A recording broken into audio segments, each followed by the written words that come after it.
So I was this person who just never had his school notes complete, who only started working on an assignment or started preparing for an exam just a couple of days before the deadline. Hell, I even delayed getting my license for years and years. Like, I used to ask my sister, my parents to drop me here and there, and I used to be a real pain in the ass. In short, I was a serial procrastinator. But this was not a very fun existence because at each moment of time, I just knew that there was something to be done, and I was just avoiding it. This led to me feeling guilty and anxious. But that is not who I am anymore. My name is Jibreal Khan, and I've been a software engineer at Fortune 500 companies like Dell, AMD, Synopsys. Additionally, I'm someone who lifts weights and trains martial arts 4 to 6 times a week, all while doing 5 to 6 hours of deep, focused work in a day. I have been able to flip my life 180 in just a few short years. My goal is to help men quit procrastination and fulfill their potential. So I hope my personal transformation lends some credibility to what I'm about to say next. Look, this isn't going to be some cute clickbaity video where I talk to you about the Pomodoro technique or try to hype you up just with raw motivation. I personally think that these two things do not work in the long run because I've been a serial procrastinator. I know what it's like. I've been on the battlefield. I've tried and tested hundreds of these suggestions on the internet, and to be honest, 99% of them just simply do not work. In this video, I'm going to share with you the tips and tools that genuinely had a really good impact on my life, and I'm pretty confident that if you were to adopt these tools and techniques, you would feel the difference as well. Now granted, these tools and techniques will require you to make some lifestyle changes because procrastination is not something you can just think away, but these tools and techniques are worth it. So let's get right into it. You see, in the past, whenever I had a certain task to do, I used to think of the task in its entirety, like fixing a bug in a program that has hundreds and thousands of lines of code. That was like one task. And the other one could be something like writing a 120-page long thesis. Just thinking about the magnitude of the task or the amount of effort that I have to put in the entire task, it was enough to deter me away from the task. It made me feel anxious. It made me feel incompetent. And I was like, you know what? This is too much of a mountain to climb. I'm not even going to attempt this thing. That's because every single task has something called an activation energy associated with it. Activation energy is the amount of energy required to simply begin the task. The higher the activation energy, the more difficult or the more unlikely you are to ever start that task. The lower the activation energy, the easier it will be to actually start that task. So in short, all you actually need to do is lower the activation energy of tasks rather than use raw motivation and try to overcome tasks with a very high activation energy. Like, this principle of trying to lower the activation energy of tasks is going to be extremely useful to you. One such way you can lower the activation energy of a task is by breaking it down into subtasks.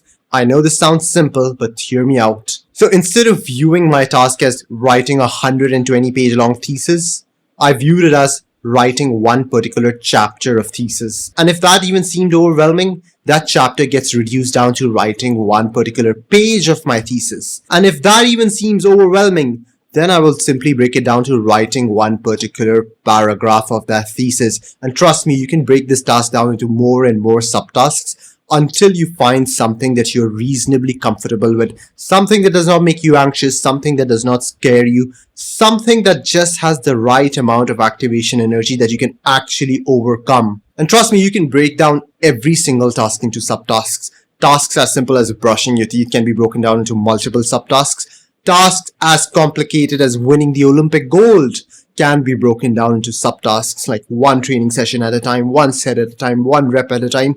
You can break down anything into subtasks and lower the activation energy of the entire task. So these days I'm quite mindful, like whenever I find myself avoiding a task, I instantly know, oh shit, I'm getting overwhelmed by this task. I instantly break it down, write the steps, write the subtasks that I need to do, and attempt with this most small, doable subtask in that list.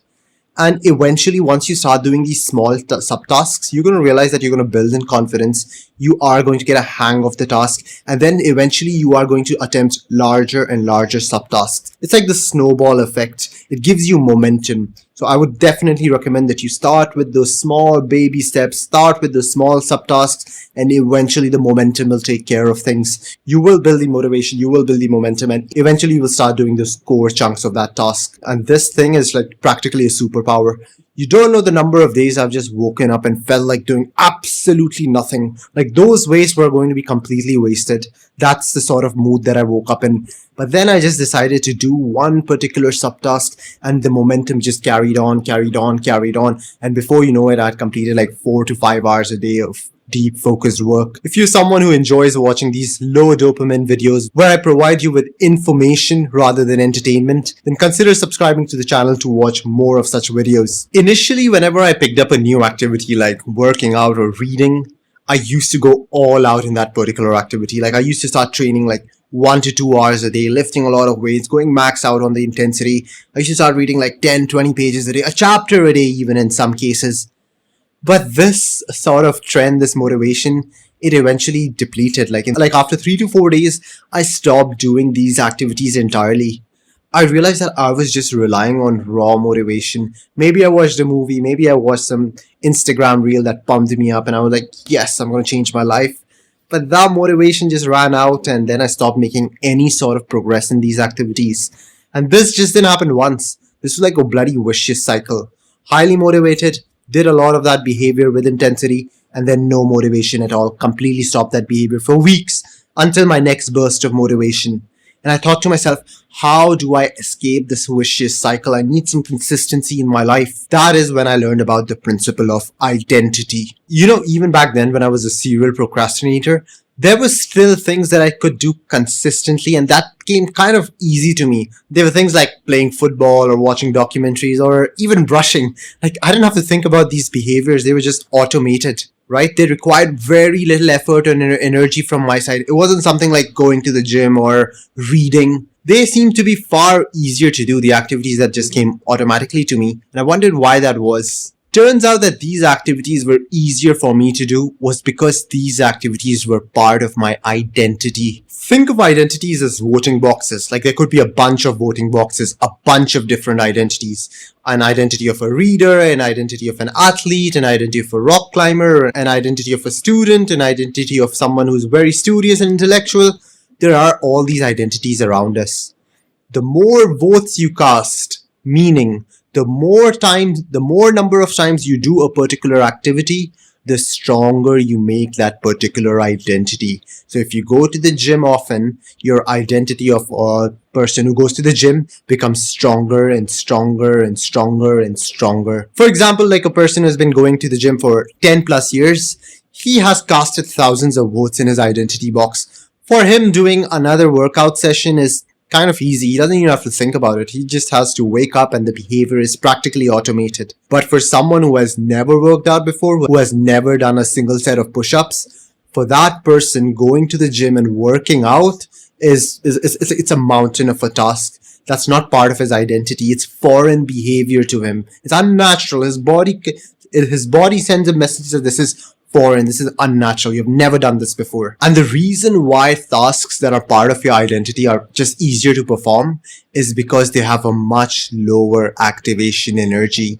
When something becomes part of your identity, you can just do them quite easily because the activation energy is so damn low. But if something is not part of your identity, like you are not someone who's a rock climber, then these tasks become monumentally difficult. The activation energy is so high, you require just so much motivation and raw willpower to overcome this activation energy barrier. So now that I know about this principle of identity and how it lowers activation energy, whenever I start a new task, like things that I've never done before, like going to the gym, I completely forget about the program. I completely forget about the intensity.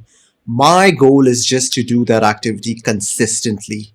So instead of working out for 60 minutes, I reduce the intensity and volume to just 20 minutes a day. Like I just need to show up for that thing. I don't care about the sets. I don't care about the reps. I don't care about the movement. I don't care about progress. I don't care about anything else.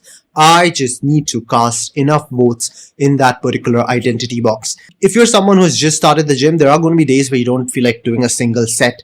Just show up to the gym. Just go, drive, sit there, get the air conditioning, stretch a bit and come back. Because you have still casted that vote in that identity box. You have made that identity part of yourself. You have lowered the activation energy for your next gym session.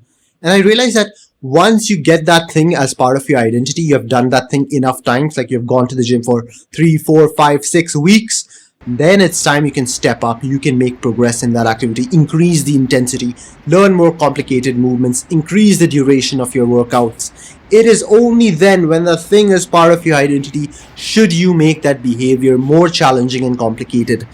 If that behavior is not part of your identity, if it's foreign to you, it's actually stupid to make it harder. It's actually very, very stupid to try to progress in that behavior astronomically. And the same goes with any other activity like reading. Instead of reading like 10, 20 pages or 10 chapters a day, I started by reading like 3 or 4 pages, or even one in some cases. I was like, you know what?